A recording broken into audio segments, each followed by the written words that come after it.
Welcome to the Double R Show, the podcast that features everything about North Lincoln County. The Double R Show, directed and produced by Paul Robertson and hosted by the voice of Lincoln City, Roger Robertson.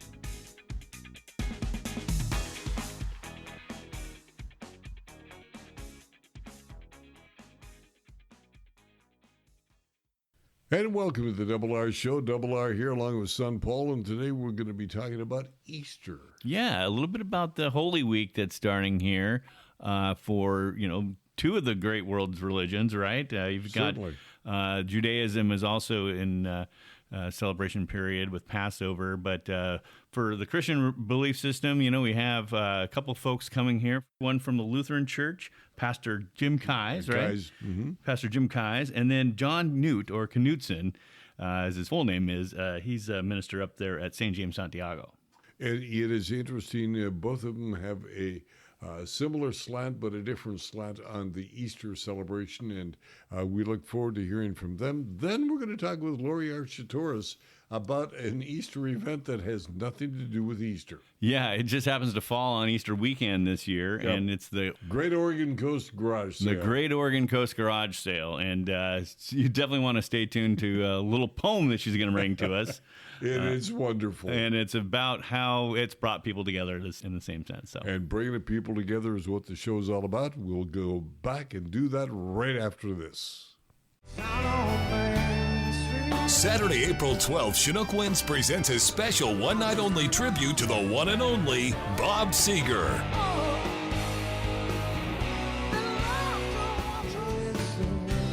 It's Forever Seger, with authentic vocals and commanding performances, and the unmistakable Bob Seger and the Silver Bullet Band sound.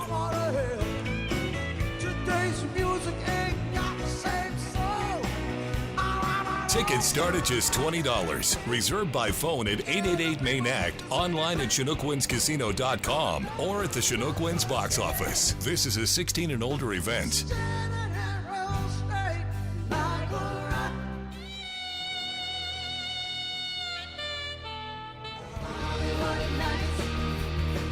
Forever Seger, Saturday, April 12th at Chinook Winds Casino Resort, where concerts are better at the beach. Pastor John Knutson of the Episcopal Church joins us next. Goes by Knut. Good to have you here. Thanks so much. It's a privilege. The Episcopal Church on top of the hill with the school and a lot of activity. Yes, definitely. We're actually right across the street from the fire department, Station 14. So little sign up the hill, and a wonderful group of people. And not only the school, but they do a lot of AA programs and all of that as well. And then also 2 community meals a week. So some wonderful ministry. Talk about traditions of the Episcopal Church Sure. that relate to Easter. Okay. So basically, Holy Week would begin on Palm Sunday, and kind of an interesting service, kind of like a whiplash, because it starts with the celebration of the entry of Jesus into Jerusalem, the praises and all of that as people come in. And then about halfway through the service, it kind of shifts. And then we end with the story of the Passion. So there's this really long gospel reading that winds up really being pretty solemn. And then that's the beginning of Holy Week. And then after that, we have, of course, services on Thursday, Friday, Saturday, and Sunday. What time? Okay, so our services on Sunday are always at 9 a.m. and open for everybody, open communion, everyone's welcome. But then the other services are a little bit different. On Monday, Thursday, that would be a Thursday evening service. That's at 7 p.m. And that service, again, is remembrance of the Last Supper, Jesus instituting the Holy Communion. And so that service is different because it actually has the inclusion of washing of feet, which Normally it would not be it would not be part of our service. And so that's once a year that we commemorate what Jesus did in being a servant to all people. And so there's both the foot washing and the Holy Communion as well.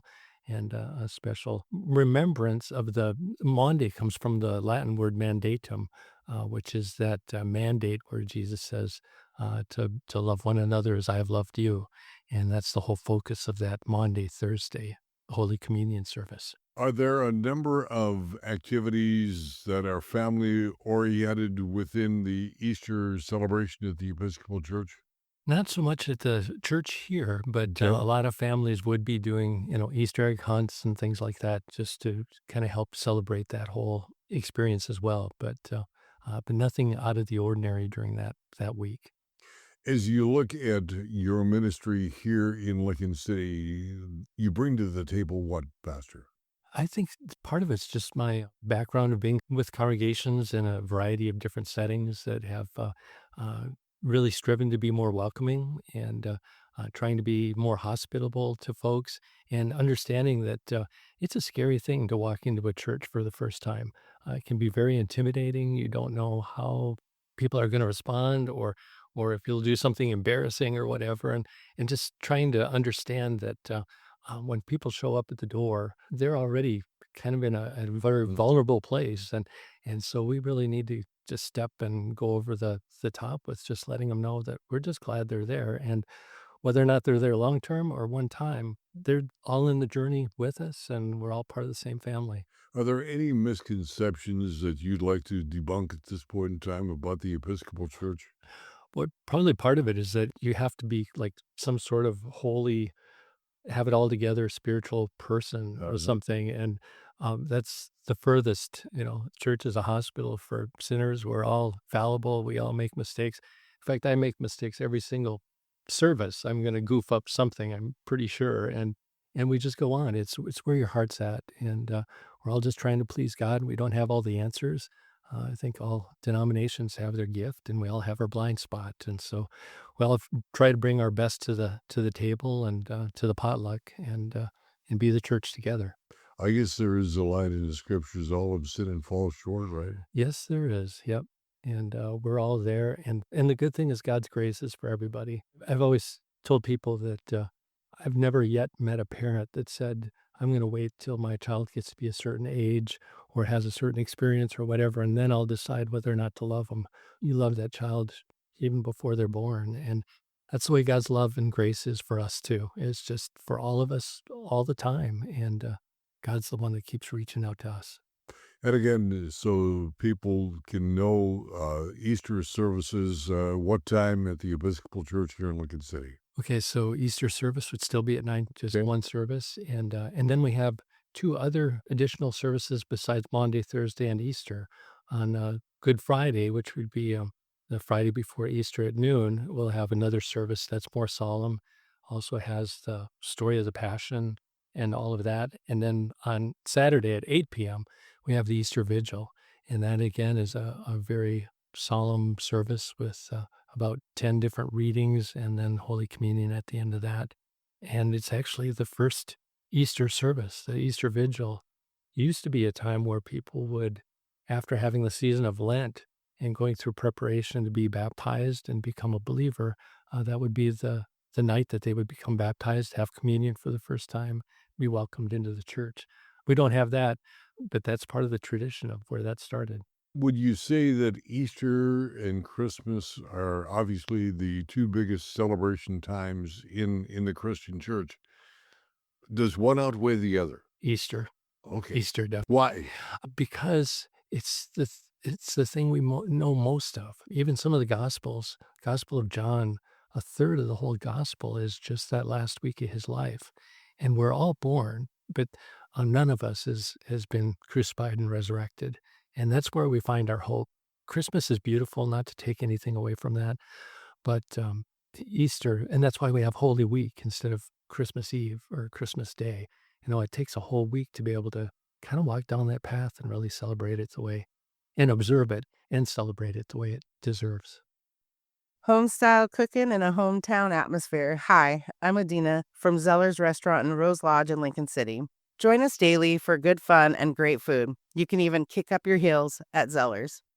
Zantello Law Group has moved. I'm Josh Zantello, and our law firm is now located across from the Lincoln City Community Center on Northeast 21st. Our law firm of knowledgeable professionals stand ready to assist you in life's matters. You'll find a book for every occasion at Bob's Beach Books. Something to read as you relax by an open fire? We have it. Studying a particular topic? We have that too. Traveling to a far-off land? Discover it first by reading. Bob's Beach Books in the Ocean Lake area of Lincoln City. Come discover. And the Easter season is upon us. With us is Pastor Jim Keyes from the St. Peter the Fisherman Lutheran Church. Welcome. Good to have you here. Well, thank you for inviting me to your podcast. It's just a wonderful experience to join in and talk to the people of Lincoln City. My name is actually pronounced Keyes. Keyes. And I said Yes. Keyes again, and I apologize for that. Yes. You are the pastor of the St. Peter the Fisherman Lutheran Church, and we talked a little bit about pastor, reverend. You wanted to bring me up to date as to which you are and why. Okay, well, I'm a pastor, and that is my title. In the Lutheran tradition, we will call somebody Reverend so-and-so, usually after they've retired or they don't have a call. But if a person in the Lutheran Church is called pastor, then they do have a call, and they're a pastor of people called into a church. Interesting. The Reverend, of course, has a degree, Certainly. and so forth, and has been through seminary. Now, Pastor Jim, you have a lot of activities planned for the Easter celebration, and tell us about them and why specific traditions. Well, we traditionally have Holy Week, of course, and that's going to start April 13th with Palm Sunday, and that's going to be at 10:30. And we order palms, and we have palms, and it's the time where Jesus made his triumphal entry into Jerusalem. And we consider ourselves Orthodox Christians, not like Greek Orthodox, but we're very Orthodox. And so our traditions that we have reflect the life of Christ. And particularly in Lent, which we're in now, the period of Lent, but also during Holy Week in specific. Now, this is the time that Jesus went into Jerusalem, and they waved palm fronds, and they threw their coats in his wake, saying, "Blessed is he who comes in the name of the Lord," and they honored him.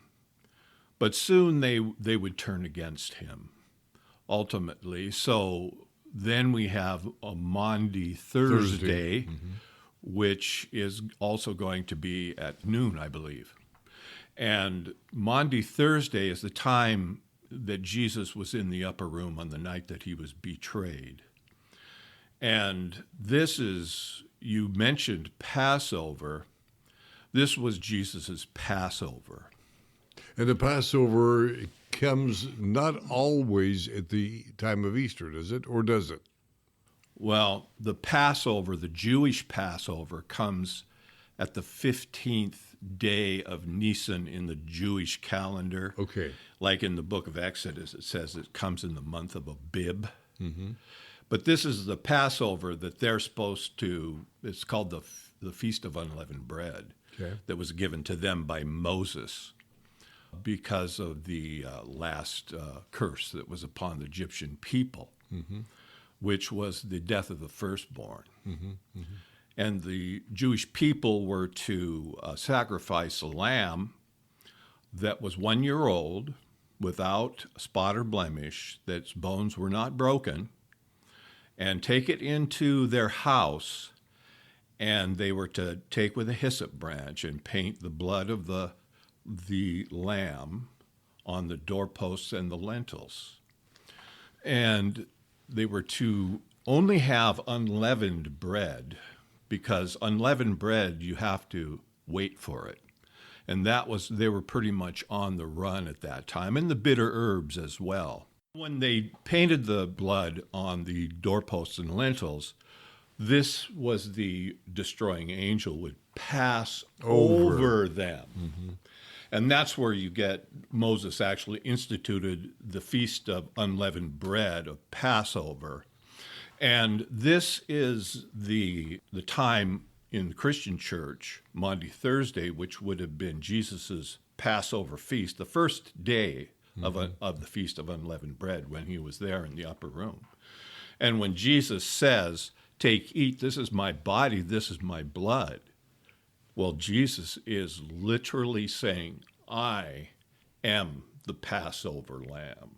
You are going to eat me as the sacrifice, as the lamb was a sacrifice as well. And so that's what he was doing in the upper room. And he instituted in the upper room on Maundy Thursday the new covenant that we live under today as Christians in his body and blood. And we celebrate his body and blood. Well, at the Lutheran church here in Lincoln City, the pastor, I was at another church, we had Holy Communion every Sunday. But the Lutheran church here in Lincoln City has a tradition of every other Sunday or first and third. First and third. Mm-hmm. Yeah, that's what we do there. And so Maundy Thursday, we'll be celebrating that. The next day was Good Friday. So this is all Holy Week. Okay, and Easter Sunday you have services at 10:30. At 10:30 as well. Yeah. Are there family traditions that take place in the Lutheran Church that are specifically family oriented? I would say every service that we have. Oh, and every is always family orientated. We have a Sunday school, and we encourage all families, to join in and worship Jesus. Now, St. Peter the Fisherman Lutheran Church, located across the street from Lincoln City Outlets, and again, the services are open to the public. Oh, absolutely.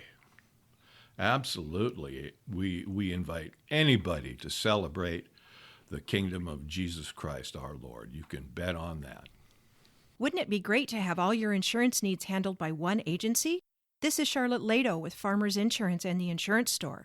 Visit our office next to the Wildflower Grill in Lincoln City.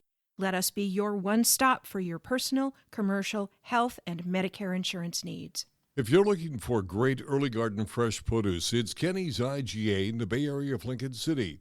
4 generations of Morgans caring for your every grocery need. All of your favorite beverages, a full deli, meat, produce, and of course, groceries. Lori Architoris joins us from the Lincoln City Chamber of Commerce, and we're getting ready for a garage sale. We are getting ready for a garage sale. It Big is one. a huge time of year because we get calls all year round about the Great Oregon Coast Garage Sale. People plan their vacations around this garage sale. It is amazing. It is amazing. An event that was started or created and brought to Lincoln City by my good friend Joe Delavelle. Oh, okay. Yeah. Good to know. Long time ago. We've been doing this for a lot of ago. years. I don't know exactly how many, but a lot of years. So how does one participate? Well, we have been taking applications at the chamber office for the last month. They're open all of March. So yesterday was the last day to submit an application. So you pay to get on the map. We organize the map. So within your application, you write what you're selling. So this is the big thing for people to realize, what's going to get people to your garage sale. So, make it unique, make it things that people are interested in. So on the map has your address and what you're selling. So it goes all the way. We start from Rose Lodge. We're going down to Depot Bay. And then this year we partnered with the Newport Chamber. So they joined in as well. Yes. Yep. Okay. We've kind of shared the same marketing. So our logo, their logo. We've got signs that they're selling the exact same signs. And the logo on the signs is also in the paper. So when you're driving around, you'll know that if you see this Great Oregon Coast Garage Sale sign, it's in the paper. To the point of what this does for the community, you have a poem. I do. If you'd like to read that for us, where did it come from first off? Well, it's a group of women that this is their thing every year. They come to the Great Oregon Coast Garage Sale. So she contacted me, and it's called Garage Sale Grannies. So it's a group that I love it already. They have T-shirts. And it's kind of their big outing every year. Would you like to read it for us? I would love to. Wonderful. Says, we're the Garage Sale Grannies headed for the coast. We laugh and cry together. Our weekend is no host. We hit Lincoln City laughing on Thursday afternoon. Those who show up late, we hope will show up soon. Bags pulled from the car, we make our presence known. Young men used to carry them. Now we carry our own. We settle into comfy, cozy rooms and rest a little bit. Grab garage sale maps with colored pens, go over it. The pool and hot tub beckon, we take a short, quick dip. Now never mind that we limp or quickly rub an achy hip. Now it's time for dinner. We put on our matching tees, grab the casino shuttle, and into those seats we squeeze. We head for dinner together. Wow, do we feel young? We smile at each other. Garage sale weekend has begun. Who are the garage sale grannies? We hear somebody ask. We will try our best to explain, though it is quite a task. We are more like sisters. On top of that, we're friends. We truly care about each other, happy this time to spend. Lincoln City, our destination. We came from far and near. We chuckled and called each other as we jumped into the car. The years have taught us lessons we never need to fear. When we get together, we are glad that we are here. The mirror tells us stories, and we break into a grin, remembering with thanksgiving all the places we have been. The boy who called us honey is now a much older guy. Our eyes, once like an eagle's, glasses now must magnify. We read Red Book in 17. We now read AARP. We rarely wear short shorts or skirts above the knee. In fact, skirts are seldom worn. We now prefer blue jeans. Instead of dressing sexy, we make sure our tees are clean. The fancy heels we once wore are at the closed back. We wear simple sandals now in beige or brown or black. Our hair was once thick and shiny. Now it's a bit thin. The hair that grows the fastest is the hair upon our chin. Teeth we once were blessed with go into a cup at night. We no longer wear a panty girdle. It simply is too tight. When we lose inches off our butt, it's a small disgrace. Inches that we lose there becomes wrinkles on our face. Knees and hips are made of metal. We wear an uplift bra.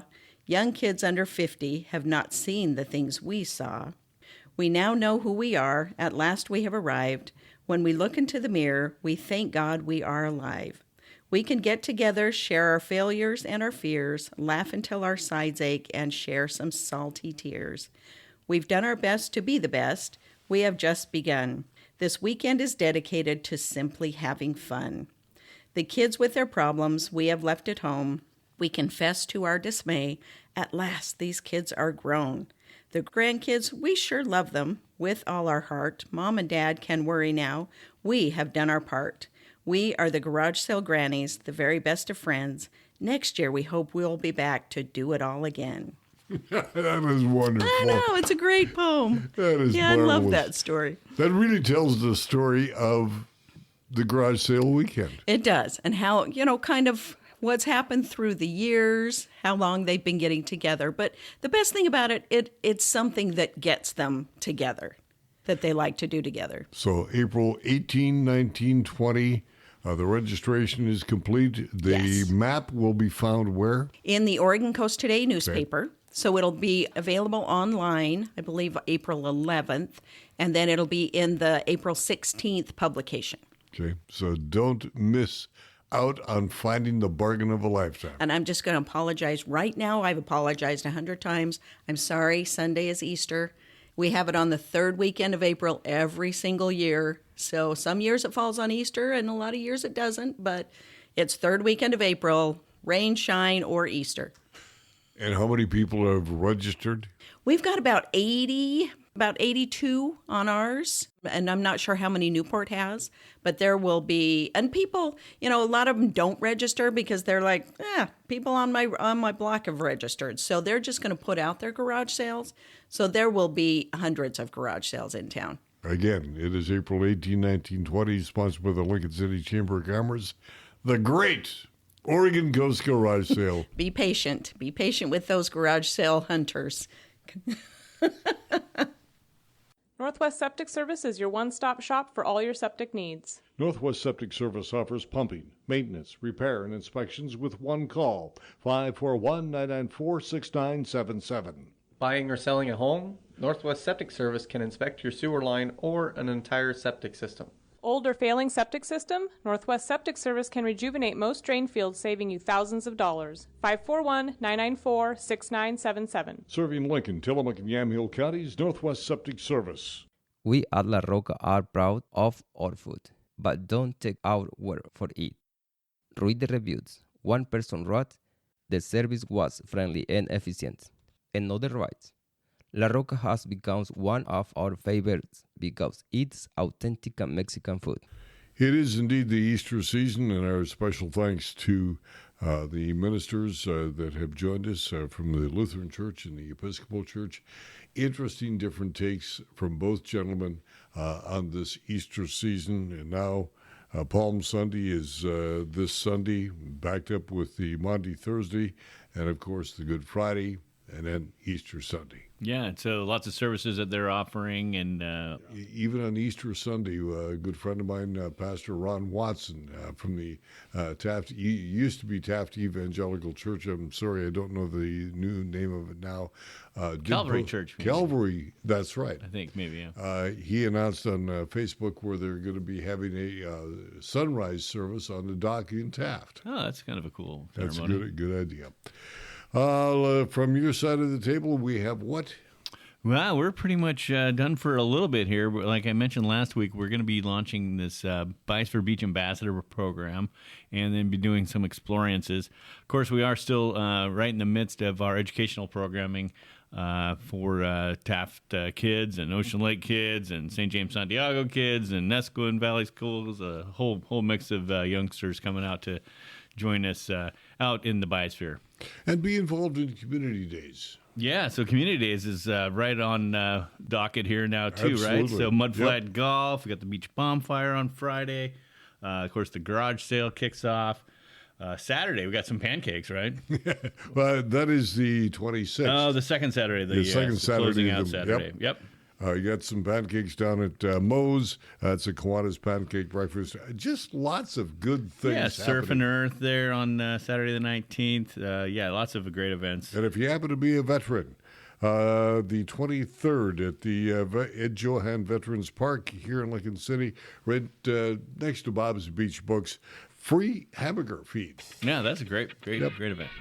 So that will do it to the doings on a Double R show. Please remember to like, subscribe, and share so you, your family, and friends around the world and across the street can join us right here in the Double R show and send us a donut. Send us a donut. Send us a donut. And if you want to know what the donuts are all about, go to our website. Yep, doublershow.com. And that'll do it. Have yourself a happy day. You've been listening to The Double R Show. Join Roger and Paul Robertson as they explore everything about North Lincoln County. The Double R Show, produced by Always Productions and hosted by Roger Robertson. Have a story?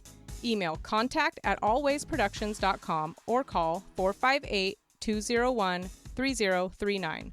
For The Double R Show, I'm Jana Grawn.